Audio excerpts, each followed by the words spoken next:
What's the story, Morning Glory? What is the word, Hummingbird? Thank you so much for clicking on my channel and for joining me for this very quick conversation about Sylvester Stallone and his wife, Jennifer Flavin. What are these two people doing? What's going on here? Because a month ago, they had announced that they were filing for divorce, that the rumors had it that they had gotten into an argument about this new dog that Sylvester Stallone had purchased. Well, Sylvester Stallone said that it was not about a dog, it was about much deeper issues, but I guess the dog was the catalyst of this argument, this huge argument that they had, allegedly, right? So, Jennifer Flavin, his wife, she went and when she went to go file for divorce quickly, and then he shows up at a tattoo parlor to get a tattoo of Jennifer covered up with the tattoo of his new dog. And so it seems like, they were really going through it. Whatever the issues were, they're really going through it.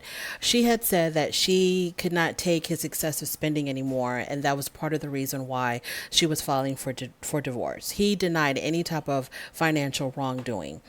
So during the midst of all of this mess, Jennifer Flavin actually released a statement that made it seem like, this was the end. They have reached the end of their rope. This marriage is over. It is done.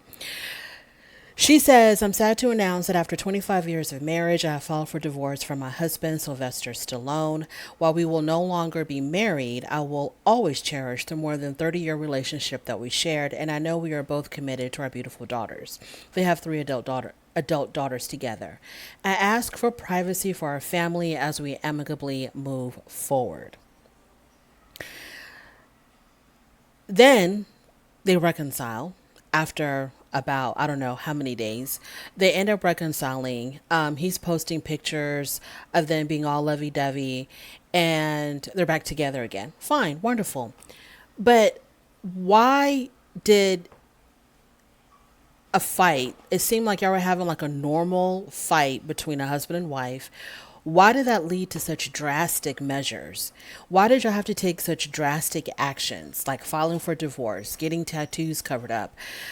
So what are you going to do now with the tattoo, Sylvester? So now you no longer have a tattoo of your wife on your body. You're going to go get another tattoo of her. This was just so crazy. This is it kind of reminded me of, like when young people fight, they get so dramatic, so overly dramatic when they have an argument with their boyfriend or their girlfriend. They're just like, it's like the end of the world.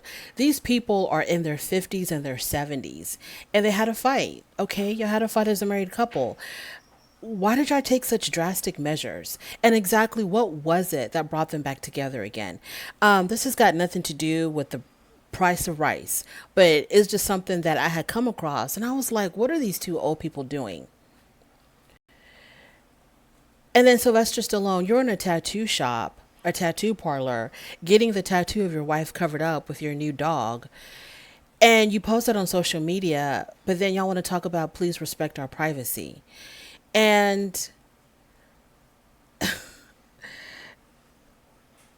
it just makes you look idiotic, Sylvester Stallone. I don't know what else to say. Whatever argument that y'all had, was it really worth all of this? It just makes you look kind of idiotic because you go as far as to have a tattoo of your wife covered up with your dog. I mean, that was like the ultimate disrespect. That was the ultimate disrespect. That was like telling the whole wide world, y'all, I am done with this woman. And then you post pictures of y'all walking hand in hand together off into the sunset. Y'all are too grown for this. Like, what is happening? What is going on? Moving on to other news. I want to get this name right. I do not want to mess up this person's name. Let's talk about Nia Long and her longtime partner, Ime Udoka. So Nia Long and Ime Udoka have been together, I think, for more than 10 years because I have a 10-year-old son together. Never been married, but were currently engaged. Ime Udoka is or was the head coach of the Boston Celtics. News came out this week that he was suspended for the entire 2022-2023 basketball season because it came out that he was having an alleged affair with someone that also worked for the Boston Celtics. This person, it came out, his mistress, was the one that arranged his travel. So not only did she arrange travels for Ime Udoka, she also arranged the travel for Nia Long. So your mistress is working very closely with your fiance when it comes to her traveling, I guess, to go meet up with Ime or to attend his games. You know, if she has to travel to go see one of his games. This is the woman that makes all of that possible and, makes it possible effortlessly for Nia Long. So I was on Twitter, and a lot of the people were saying that if this affair was a mutual consensual relationship, why is it that Mr. Udoka is the only one that is being punished, while it seems like the mistress, she still has her job with the Boston Celtics and nothing has happened to her?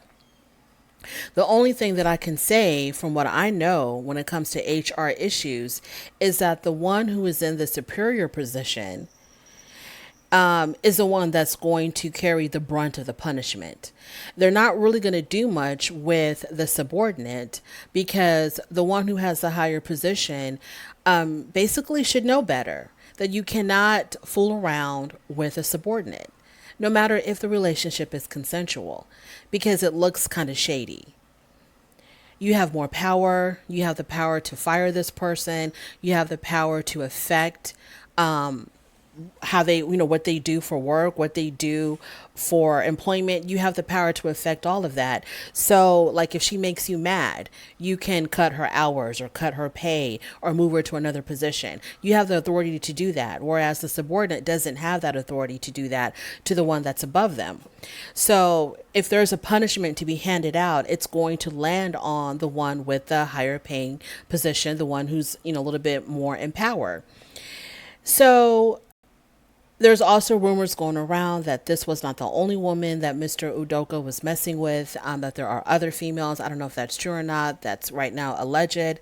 And another thing that I wanted to talk about is when people say things like, oh my God, he cheated on Nia Long. Like, who cheats on Nia Long? Why would Nia Long be cheated on? What makes her different from any other woman? Why wouldn't she be cheated on? It doesn't matter how beautiful you are. It doesn't matter how well spoken you are. It doesn't matter. None of that stuff matters. What you do, what you don't do, how you are, how you aren't, none of that matters. You can be cheated on. Anyone is subject to be the victim of an infidelity, regardless of how you look and regardless of who you are, whether you're famous, you're not famous, it doesn't really matter. So when people say, oh my God, it's Nia Long, it doesn't matter.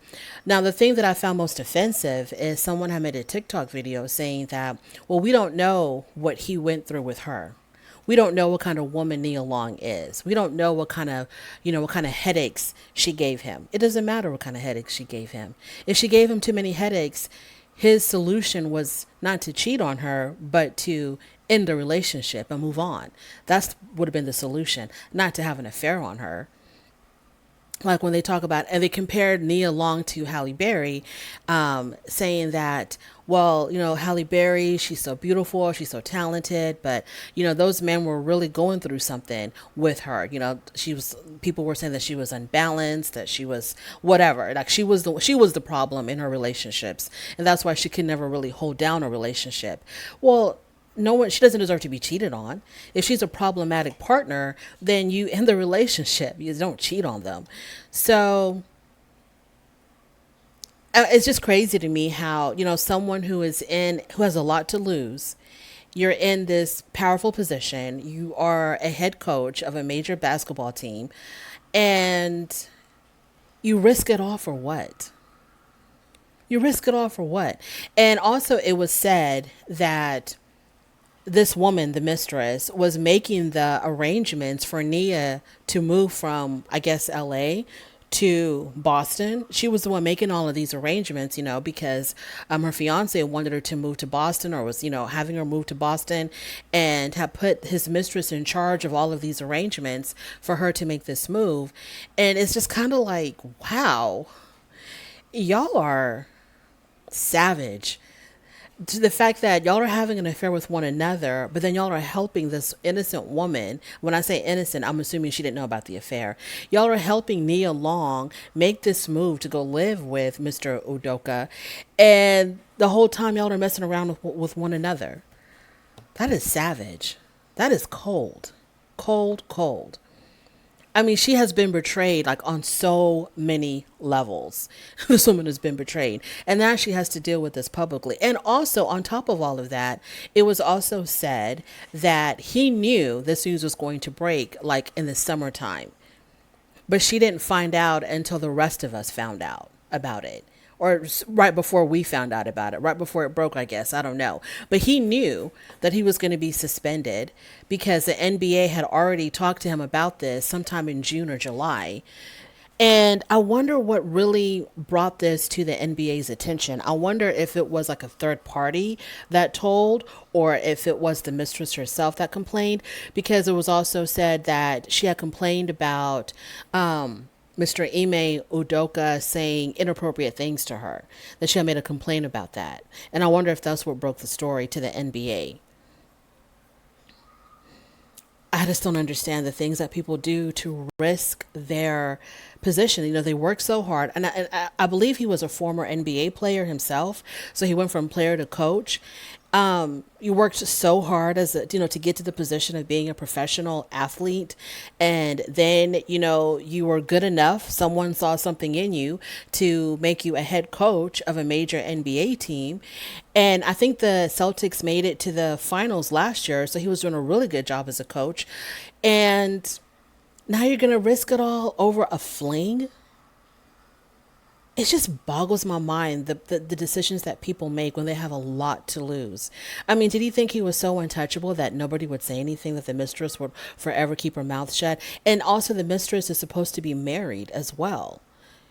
She's a married woman.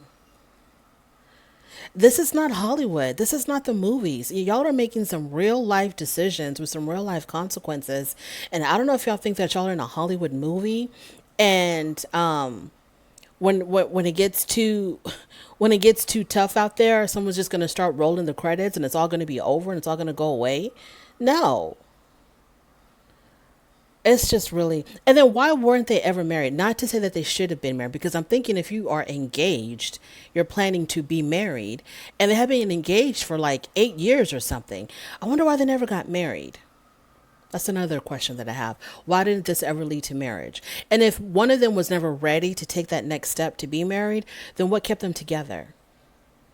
I have a lot of questions. So none of my business, but I still got questions. So yeah, Sylvester Stallone, you're too old for these games. I don't know what the hell you're doing. Ime Udoka, you had way too much to lose to be making these kind of rookie mistakes. And yeah, let's just all try to do better. Thank you so much for watching my video. On your way out, please don't forget to rate the video. If you like this content, please subscribe, and I will definitely talk to you later. Bye.